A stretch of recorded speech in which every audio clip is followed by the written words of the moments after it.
I'm Lindsay Del Carlo, the Trial Garden Manager for Renee's Garden Seeds, and today I'm showing you how to sow our early blooming Beekeeper's mix. This is a really easy to grow mix of flowers that's great for feeding the honeybees.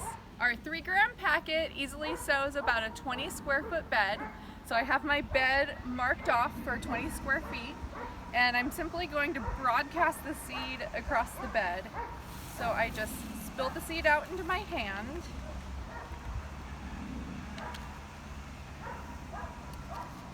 I'm going to just broadcast evenly across the bed, and I'm aiming for about an inch apart with my seed. And it doesn't have to be perfect. If it gets too thick in some areas, you can always thin out.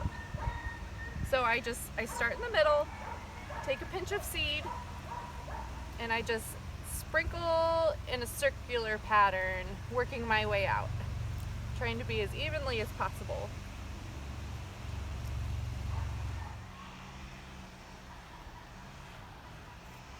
Okay, so that's all the seed, and then I like to use my little hand rake, and we're just going to scratch the seed lightly into the surface so that it gets covered with about a quarter to a half inch of soil. So I'll just do this across the entire bed, lightly raking it in, and then when we're done, we'll water our seed in. So now I'm going to water in my seed bed, and I'm going to use a really light spray at first because you don't want to flood the bed, and so your seeds will float up to the surface and move around. So just use a light spray. Don't flood it too much.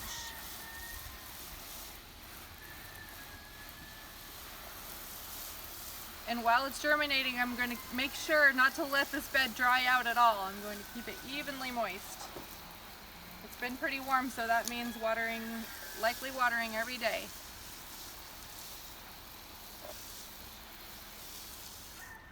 Okay, watered in, and we'll come back and see what's going on in a couple weeks, and then we'll be able to see all the blossoms later on. Here we are 4 weeks later after sowing our bee mix, and you can see we got really good germination.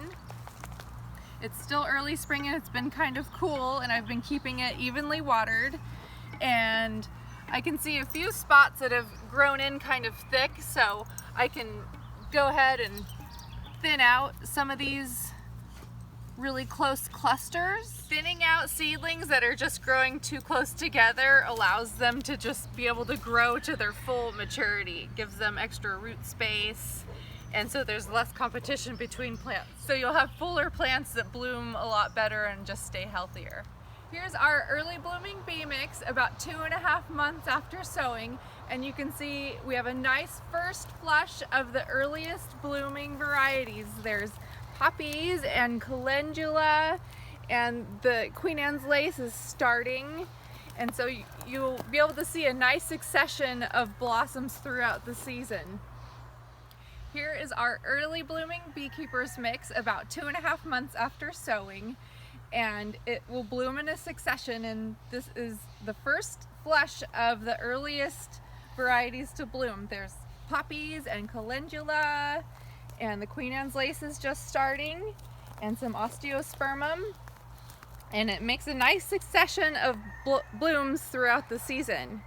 And then we'll go down to the lower garden to see a more mature stand of our mix.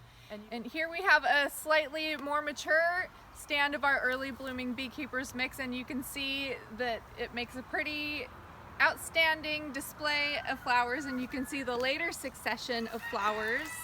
We have more cosmos. Queen Anne's lace is much taller, and it's great to see how the mixture changes throughout the season.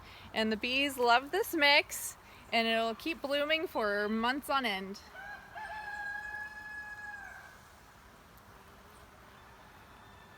This is a really easy to grow mix, and if you would like to encourage honeybees in your yard and help feed the bees, you can find our mix on reneesgarden.com. Thanks for watching.